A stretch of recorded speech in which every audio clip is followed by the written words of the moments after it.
Hello fellow collectors and welcome to Long's Toys. Today we are taking a look at the G1 reissue of Autobot Hound from Hasbro. You can see this is all done under the Transformers the Movie branding. Really beautiful artwork here on the front of the box. You can see it's depicting Hound descending from the Autobot shuttle because he arrives with Optimus Prime, seen very briefly in the movie. I don't even think we actually see him fighting at all. We just kind of see him getting off the shuttle with Prime. Up here on the top you can see kind of gives you the cliff notes of the transformation, and I just also really like this artwork of Unicron up here. Really cool. Just really beautiful artwork for these boxes. Over here on this side we get some product shots of the robot mode and the vehicle mode for Hound, and then over here just kind of the shuttle, the picture kind of stretching around from the front. Not really too much going on the bottom, and then spinning it around to the back again, just more product shots of the robot mode and the vehicle mode, and then we get a little bit down here with his tech specs, a little bit of information, and then we have this kind of generic little movie summary up here as well. So really like the packaging for these. I'm going to go ahead, get Hound out of this packaging, and we'll take a closer look. So here is Hound out of the packaging. Alt mode looks very good. He does come packaged in his Jeep mode. Rolls very well. Have some nice paint applications here on the side. We got the star and the Autobot symbol here painted on the front. No stickers, everything's paint, so that's really nice. Basically, this whole back section here, what will become his feet, is die-cast metal, so that's really nice. Got the two little seats here. Got some clear plastic for the windshield. Overall, he looks pretty good. You can kind of hear that rattling, and that's basically just the head. You can see that the head just hides there in the chest. When we transform him into robot mode, there'll be something to keep the head up, but for right now, it's just having gravity keep it inside there, which is kind of funny. But yeah, overall, he looks pretty good. He does come with some accessories, so we can deck out the Jeep mode. You have this little gun here that pegs into this little spot here on the back.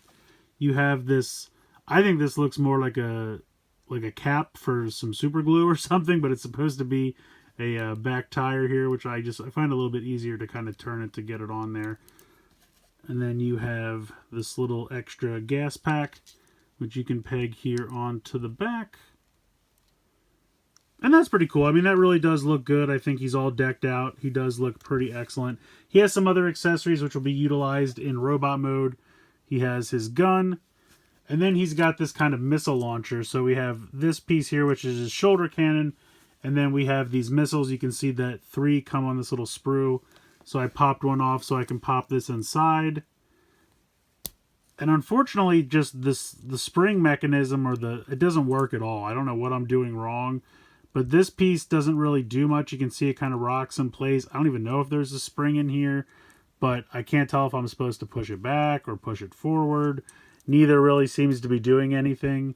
I don't know if the spring mechanism inside is just completely busted or didn't exist. But, I mean, for the most part, I'm probably just going to put it like this and just mount it on the shoulder. But yeah, the spring gimmick does not really work. I've actually heard some reports that the spring gimmick on Starscream is kind of similar, where it doesn't really work all that well. So, at least it stays in here just because I want to get, this aesthetic when I have it attached. So at least it'll stay in there. But we'll put that off to the side until robot mode so we can take a look at the Jeep. Again, rolls very nicely. He is kind of tiny, though, honestly. Here is the Hot Rod reissue that I took a look at previously. And you can see he is definitely bigger in robot or in vehicle mode here. And then just for another size comparison, here is Studio Series 86 Core Class Ironhide. So he's definitely bigger than Ironhide, but not by a ton. So he's pretty tiny. But he does look good. I mean, this is from like the very first wave of G1, so they were kind of smaller back then. But I do really like the look.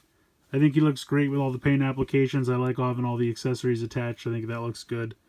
Yeah, just overall, pretty cool little Jeep. So I've gone ahead and removed all the extra accessories for the transformation here. And basically what you're going to want to do is grab a hold of the whole rear section.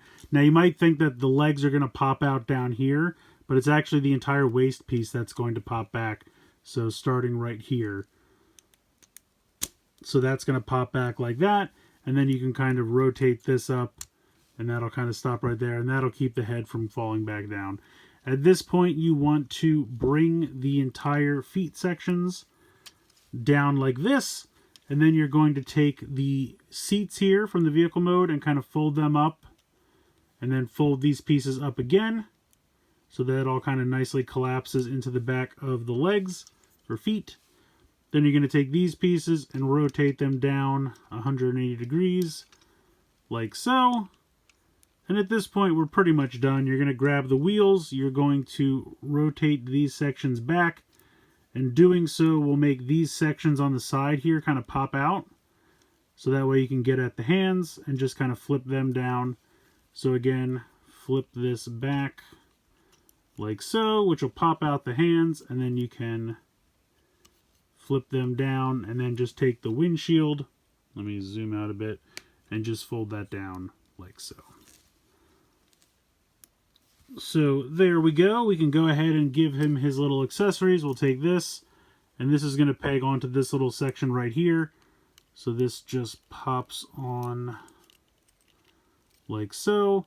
And just make sure that when you go to transform him back, you take this out first, because the piece with the arm will not go back into the body while this is still attached. And then we will give him his gun like so. Push that back in. It's starting to get a little loose, which is not great. But there he is. There is our little hound. And I do say little. He is very, very tiny. Here is Core Class Ironhide again. As you can see, they're kind of similar in height. I would say maybe he's got half an inch on him. If we put them back to back, he comes up to about half of his head. So, I mean, Hound is a tiny boy. If you want to see an even more dramatic size comparison, here is the Reissue G1 Hot Rod. And I will have to drastically move the camera out. So, it's kind of crazy to me that these two things are the exact same price. I do understand that he's got a lot of die-cast metal here, and that is expensive. I mean, basically, his entire boot section here is made out of die-cast metal. And it's painted very nicely. I think the head sculpt looks good. It's kind of hard to see, but the eyes are painted blue.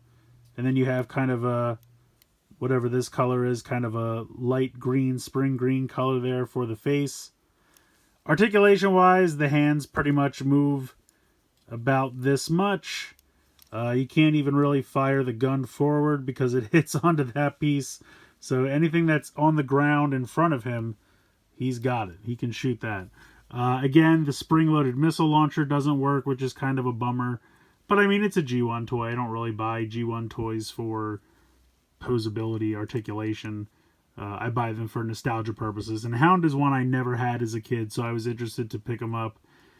I did not realize he was so very, very tiny.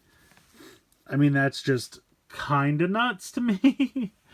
Like I said, he does come with a lot of accessories, but it's just crazy to me that these two are the exact same price. So that's pretty much going to do it for Hound. I think he looks good, honestly. Aesthetically, I think he looks good. The paint applications are nice. The head sculpt is nice. All the paint there for the face is very nice. He definitely comes decked out with a ton of accessories for both modes, so I really appreciate that. The transformation is simple but fun. I like it a lot.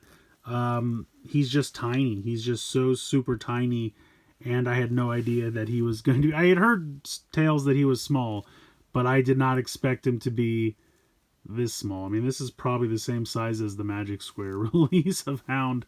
He's just got giant boots. Really giant boots. And like I said, I get it. There's a huge chunk, like literally this whole chunk here is die-cast metal, and I have to assume that's where the value is coming from, because that is expensive. He's definitely not going to fall over.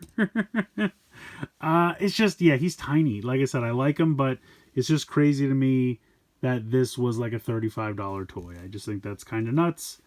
I feel like he could have been $25, you know what I mean? Maybe scale him down a little bit in price, since he is so drastically tiny compared to like the Reissue Hot Rod that's in the same line. Even like G1 Starscream in the same line is going to be much taller than this guy. So but I guess they're just keeping everything consistent at the price point.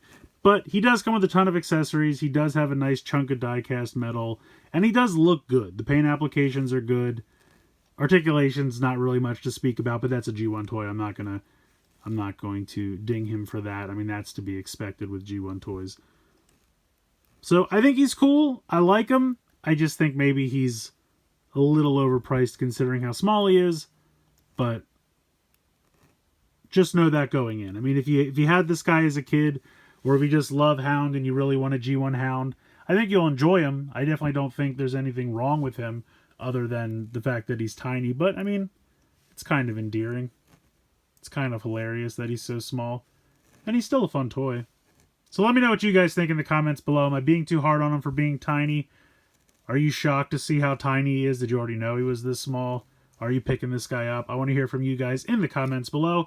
Please like, share, and subscribe. Hope you guys enjoyed the video. And as always, thanks so much for watching.